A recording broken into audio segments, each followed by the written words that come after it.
Chandipura virus infection, ये चीज़ बहुत news में है। पहली न्यूज़ ये कह रही है कि जो चिल्ड्रन है वो चांदीपुरा वायरस के साथ इन्फेक्टेड पाए गए हैं। कहाँ पे? गुजरात में। अब एक्चुअली चांदीपुरा वायरस है क्या? ये जो वायरस है ये अरबो वायरस है। मतलब क्या? अरबो वायरस मतलब ये बिलोंग करता है वेसिकुलो वायरस जीनस से। ठीक है, अब इतना डिटेल में जाने की ज़रूरत नहीं है। ये ट्रांसमिट कौन करता है यूपीएससी के लिए, वो इम्पोर्टेंट है। ये ट्रांसमिट किया जाता है सैंड फ्लाइज से। जो सैंड फ्लाइज होती है ना, मक्खियाँ वगैरह, वो करती है। Such as phlebotomine sand flies, Phlebotomus papatasi and mosquitoes. Okay, अब तुम्हें इसमें समझ में आया होगा सैंड फ्लाइज और मॉस्किटो, ये दो ही है और ये इंपॉर्टेंट है। ठीक है, मॉस्किटो में इंपॉर्टेंट है हमारे लिए एडिस इजिप्टी। ये जो होता है ये मॉस्किटो डेंगू को फैलाता है। ठीक है, ये एक इम्पॉर्टेंट है। किसको हो सकता है ये Chandipura virus? Under 15 years. Under 15 years. Complication symptoms क्या है? ये जो वायरस होता है ना, सलाइवरी ग्लैंड में प्रेजेंट होता है। किसके? या तो मॉस्किटो के या सैंड फ्लाई के। ओके, और ये इन्फेक्ट ज़्यादा करके इन्फेक्ट किसको कर सकता है? सेंट्रल नर्वस सिस्टम पे। ज़्यादा इन्फेक्ट किस पे करेगा? सेंट्रल नर्वस सिस्टम पे। इसके वजह से इंसेफेलाइटिस होता है। इंसेफेलाइटिस मतलब क्या? ब्रेन के जो एक्टिव टिश्यूज़ होते हैं उनको ये अफेक्ट करता है ज़्यादा करके। Okay, encephalitis. सिम्टम्स क्या है? फीवर, फ्लू, हेडेक, बॉडी एक, है ना। मेंटल स्टेट एकदम ऐसे डिफरेंट हो जाती है, बहुत थकावट सा लगता है तुमको। ब्रेन पे ऑब्वियसली इंसेफेलाइटिस मतलब ब्रेन के एक्टिव टिश्यू पे अगर इन्फेक्शन कर रहा है ये, तो ऑब्वियसली ब्रेन पे भी थोड़ा सा असर होता है। रेस्पिरेशन में प्रॉब्लम आता है। ठीक है, ब्लड में प्रॉब्लम आ जाता है। ये सारे सिम्टम्स हैं। ट्रीटमेंट क्या है इसके लिए? एक्चुअली इसके लिए कोई स्पेसिफिक ट्रीटमेंट नहीं है।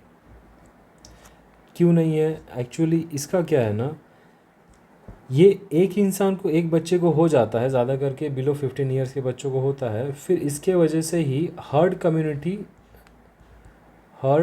इम्यूनिटी क्रिएट हो जाती है। मतलब एक को हुआ, उसके ही जो बॉडी एडॉप्ट किया ना, दूसरी बॉडीज़ एडॉप्ट कर लेती है उससे। मतलब उसके साथ, इस वायरस के साथ लड़ना जान जाती है। एक को हो गया तुम्हारे घर में, दूसरे रह रहे तुम्हारे घर में, अपने आप उनकी बॉडी इस वायरस से लड़ना जान जाएगी।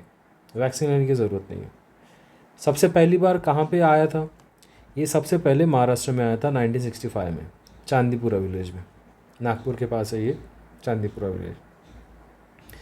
अब ये ज़्यादा करके एंडेमिक रहा सेंट्रल इंडिया में ही, है ना। सेंट्रल इंडिया मतलब क्या? गुजरात, मध्य प्रदेश, महाराष्ट्र, है ना, ये सब, झारखंड। सेंट्रल इंडिया में ज़्यादा करके रूरल और ट्राइबल एरियाज़ में, क्योंकि वहाँ पे मच्छर वगैरह ज़्यादा होते हैं, सैंड फ्लाई पॉपुलेशन ज़्यादा होता है। और ये ज़्यादा करके मानसून मतलब जब बारिश का सीज़न होता है तब फैलता है ज़्यादा करके। ओके, नेक्स्ट, एक्चुअली इसकी फेटेलिटी रेट 58% है। मतलब ये घातक, ज़्यादा घातक, 58% तक घातक है ये वायरल इन्फेक्शन। ओके, अभी एक एंटोमोलॉजिस्ट है मुकुंद देशपांडे, इन्होंने एक चीज़ बोली है कि जो डेंगू होता है ना, डेंगू की तरह जो चांदीपुरा और ये जो जापानीज़ इंसेफेलाइटिस है, ये जो चांदीपुरा वायरस है, ये हर्ड इम्यूनिटी तैयार कर लेता है। जैसे डेंगू में हर्ड इम्यूनिटी नहीं होती है, तुम्हें ट्रीटमेंट करनी पड़ती है। ये जो चांदीपुरा वायरस में क्या होता है, एक को हो जाएगा, फिर जो दूसरे की बॉडी है ना, दूसरे अपने आप इसके हिसाब से इम्यूनिटी क्रिएट कर लेंगे खुद की। ठीक है, एक्टिव का इम्यूनिटी। अभी इसके लिए ये जो चांदीपुरा वायरस है सिर्फ थोड़े लोगों को होता है, और जो बाकी की पॉपुलेशन होता है वो अपने आप इम्यूनिटी तैयार कर लेती है इसके अगेंस्ट। ठीक है, इसीलिए इस केसेस जो है स्पोरेडिक है, मतलब आते जाते रहते हैं केसेस इसके। ठीक है, so this is the Chandipura virus. Thank you.